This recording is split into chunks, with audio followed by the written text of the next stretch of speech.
गोलगप्पों का मज़ा तो अक्सर लोगों ने लिया होगा, लेकिन वो बाहर जाके खाने पड़ते हैं। अगर हम घर में बनाएँ तो ज़रा मुश्किल होती है। इसका बड़ा अच्छा सा टेस्ट बनाने के लिए मैंने गोलगप्पों के बजाय पकौड़ों का इस्तेमाल किया। प्याज़ वाले पकौड़े बहुत क्रिस्पी बने हैं और साथ में इसके जो गोलगप्पों का पानी होता है, इसकी जगह मैंने ताज़े अनारों की चटनी बनाई है, जिसको आप बनाते वक़्त उसमें नमक, मिर्च और सिरका अपने टेस्ट के हिसाब से डाल लें, तो वो बिल्कुल गोलगप्पों से ज़्यादा मज़े का लगता है। अब मैंने पकौड़े बनाने थे तो ये थोड़ी-सी मिर्चें थी, मिर्चों को चीर के उनमें नमक लगा लिया और 2 मिर्चें मैं काट लूँगी पकौड़ों में डालने के लिए और एक ये बड़ी साइज़ की प्याज़ ली है, इसको थोड़ा-सा मोटा लच्छों की फॉर्म में काटेंगे और इसको फिर उनको हाथ से दबा के हमने कर लेना है अलग। तो ये इसका जब पकौड़े बनाएँ तो इसकी 2-3 टिप्स हैं। जो पहली टिप है ना यही है कि हमने प्याज काटी और इसमें कुछ भी नहीं लगाया, पानी या नमक या कोई मसाला नहीं डाला और थोड़ा-सा मोटा काटा। मोटा काट के फिर हाथों से इसको कुचल के इसकी रिंग्स से बना लिए।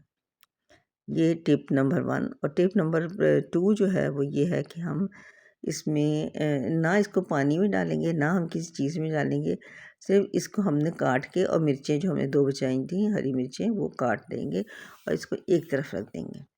इसका फ़ायदा ये है कि इसका पानी नहीं निकलेगा।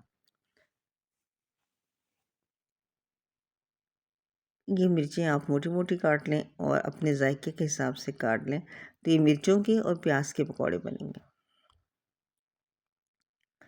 अब बेसन लेना है, बेसन का बड़ा अच्छा-सा तरीका है छानने का कि ये मैंने पहले तो 3 बड़े चमचे तकरीबन लिया था बेसन, लेकिन मुझे प्याज के हिसाब से ज़्यादा लगा तो मैंने छानने के बाद इसमें से 1 चमचा निकाल लिया, तो ये 2 चम्मच डोंगे के जो चम्मच होते हैं डिश के, वो 2 चम्मच बेसन है।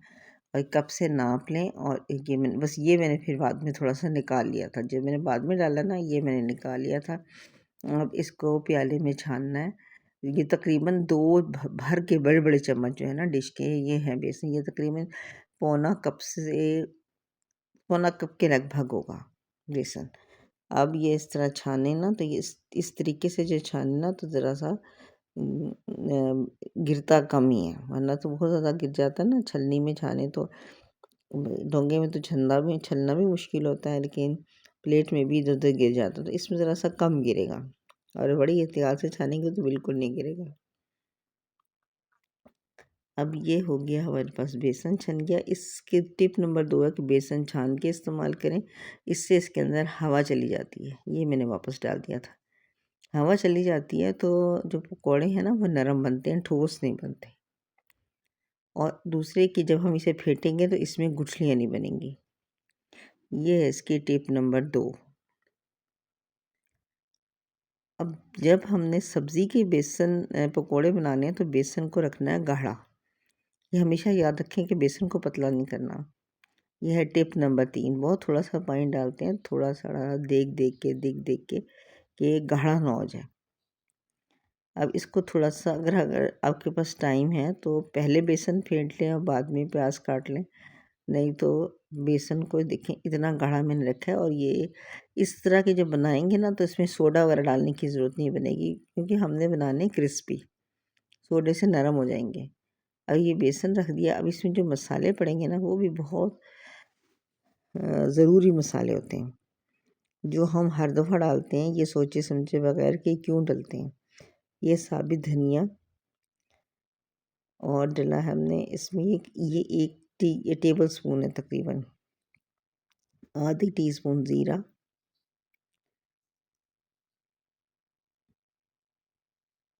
ये 1/4 टीस्पून डाला है अजवाइन।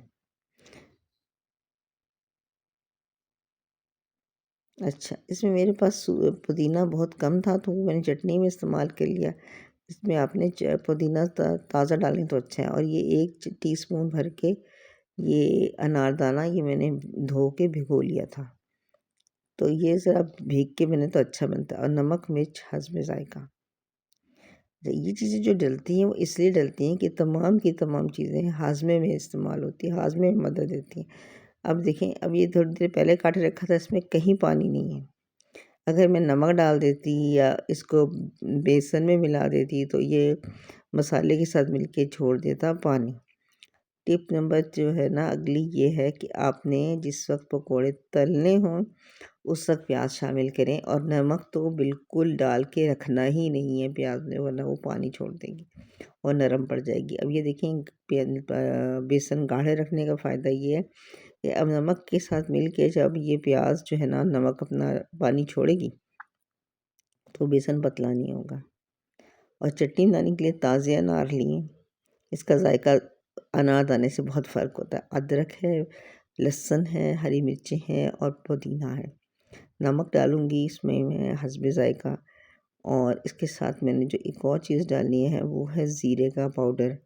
ब्लेंडर में ना ज़ीरा ना क्रश नहीं होता, पिसता नहीं है, तो अगर मैं इसको पिसा हुआ डाल दूँगी ना कच्चा ज़ीरा, सफ़ेद ज़ीरा, तो वो चटनी अच्छी बन जाएगी। अच्छा, अब ये अनार जो है ना या कंधारी हैं, इसमें होते हैं बीज, और किसी सूरत जाता ही नहीं जब तक, अगर हाँ इसमें सिल पे पीसती तो 20 हाथ पिस जाते, लेकिन ये सिल पे नहीं पिसा, ये ब्लेंडर में डाला। और इसमें साथ में डाला है सब फ्रूट विनेगर, ये एप्पल साइडर विनेगर था। कोई भी फ्रूट विनेगर डालना है, सिंथेटिक विनेगर नहीं डालना, अगर नहीं है तो नींबू का रस डाल दें, मगर वो सफ़ेद सिरका मत डालना। अच्छा, इसके साथ हमने डाला, इसको ब्लेंड करना है, ये सिरके के साथ थोड़ा सा पानी डलेगा, क्योंकि चटनी जो है ना ये हमने बनानी है गोलगप्पों के पानी के बदले में, और गोलगप्पों के बजाय बनाने हैं पकोड़े। तो ये बस प्लेट में ज़रा सा पानी डाल के डाला तो उसमें जो मसाला लगा था वो भी डल गया। अब इसको हमने पीसना है बहुत अच्छी तरह, और ये ब्लेंडर में ना कभी भी ना ये अनारदाना तो पिसता ही नहीं है। ये मैंने सूखा धनिया डाले क्योंकि मेरे पास हरा धनिया नहीं था, अगर हरा धनिया हो तो वो डाल दें, नहीं तो सूखा डाल दें। और इसको मैंने पीस के अब मैंने इसको डाला है, तो इसमें ये अनार के बीज आ रहे हैं। इसको थोड़ा सा हाथ रोक के, तो हाथ में से छान लिया, छलनी में तो बिल्कुल छलना मुश्किल होता है क्योंकि ये ज़रा मोटा है। अब इसमें थोड़ा सा पानी और डाल के, और इसको फिर मैं एक दफ़ा कर लूँगी, छान लूँगी, तो फिर ये ज़रा पतला तो बन जाएगा, और मुझे पतला पानी ही चाहिए था, इसलिए मैंने इसमें पानी डाला। और ये बीज हाथ से रोक लिए, तो इस तरह करके बनाएंगे ना, तो इसमें जब हम ब्लेंडर में चलाएंगे तो इसमें से अनार तो सारा उतर जाएगा, गूदा और गुठली बच जाएगी, वो हाथ से रोक लें।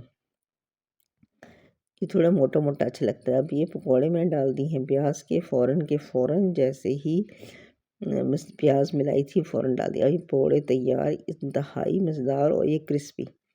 ये अच्छा, एक टिप बहुत जो ज़रूरी है वो ये है कि जब हम पकौड़े तलते हैं तो जो आंच रखी है, मीडियम रखी है, जो भी रखी है, तो जब तक आखिरी पकौड़ा नहीं उतारना उस आंच को छेड़ना नहीं। जब कढ़ाई खाली हो जाएगी तो चूल्हा बंद करना। अब ये देखिए ना इसमें कितना तेल उतरा, मैंने डायरेक्ट इसी में उतारा है, ये प्लेट देख लें, इतने पकौड़ों में से कोई तेल नहीं, और हाथों में भी नहीं लगता, और खाने में भी क्रिस्पी होता है। ये नहीं होता कि मुंह में पकौड़ा आया तो साथ तेल का फव्वारा भी आ गया। दही डाली है और ये चटनी डाली है, और अब बजाय पानी पूरी की या गोलगप्पों के पकौड़े का मज़ा लें।